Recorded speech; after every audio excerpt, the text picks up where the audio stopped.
अस्सलामुअलैकुम, welcome to Sam recipes. Friends, मैं आज आप लोगों के लिए बहुत मज़ेदार से आलू अंडे के सालन की रेसिपी लेकर आई हूँ, जो कि हर घर में बनता है और बहुत तरीक़ों से बनता है। लेकिन अगर आप इस मेथड को फॉलो करेंगे तो ये मेथड यकीनन आई एम श्योर आपको बहुत ज़्यादा कन्वीनियंट लगेगा। रेसिपी से पहले काइंडली मेरे चैनल सैम रेसिपीज़ को सब्सक्राइब कर लीजिए और बेल आइकन को भी प्रेस कर दीजिए।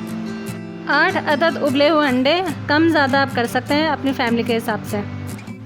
2 मीडियम साइज़ के उबले हुए आलू दरमियाने साइज़ के कट कर लीजिए। ग्रेवी के मसालों के लिए हमें चाहिए 3 अदद टमाटर, 2 अदद दरमियाने साइज़ के प्याज, अदरक लहसुन का पेस्ट 2 टेबल स्पून, 1 टीस्पून ज़ीरा, 1 टीस्पून पिसा गरम मसाला, 2 टेबल स्पून पिसी लाल मिर्च, 1/4 टीस्पून हल्दी, 2 टेबल स्पून पिसा धनिया, नमक हस्बे जायका। इन दोनों मसालों को हस्बे ज़रूरत पानी डालकर ब्लेंडर में पीस लेंगे।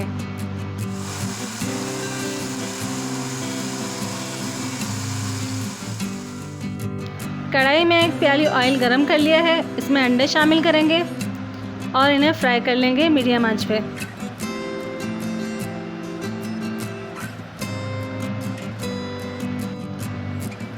लाइट गोल्डन कलर आने तक फ्राई करेंगे, ज़्यादा कलर नहीं देंगे। अब हम सारे अंडे निकाल लेंगे।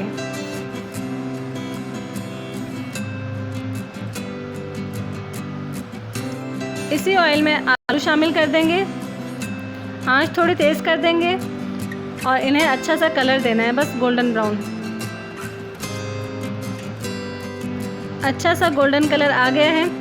अब हम सारे आलू निकाल लेंगे।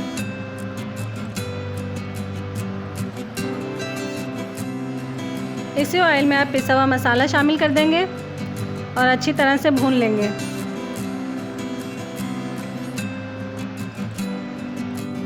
तकरीबन 10 मिनट मैंने मसाले को अच्छी तरह से भूना है और आप देख सकते हैं कि ऑयल भी ऊपर आ चुका है। अब आपको जितना शोरबा पसंद है आप उतना पानी ऐड कर सकते हैं। मैं 1.5 गिलास पानी की शामिल कर रही हूँ। अच्छी तरह से मिक्स करेंगे, फिर कवर करके 15 से 20 मिनट धीमी आंच पर पकाएंगे।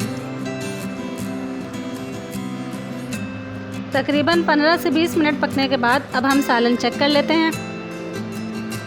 ये देखें, आप देख सकते हैं कि थोड़ा गाढ़ा हो गया है। अब हम इसमें शामिल कर देंगे जो तल के हमने निकाले थे आलू, अंडे, थोड़ा सा मिक्स करेंगे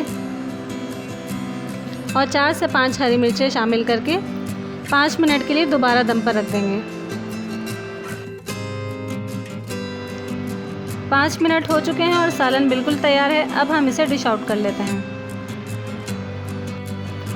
जी फ्रेंड्स, ये आलू अंडे का सालन बहुत मज़ेदार बना है। आप लोग ज़रूर ट्राई कीजिएगा। आप लोग एक बार ट्राई करेंगे तो फिर आप बार बार इसी मेथड को फॉलो करेंगे। हमारा मकसद है आप तक आसान और मज़ेदार रेसिपीज़ पहुंचाना। इसके लिए देखते रहिए सैम रेसिपीज़ और अपना बहुत ज़्यादा ख्याल रखिए। अल्लाह हाफिज़।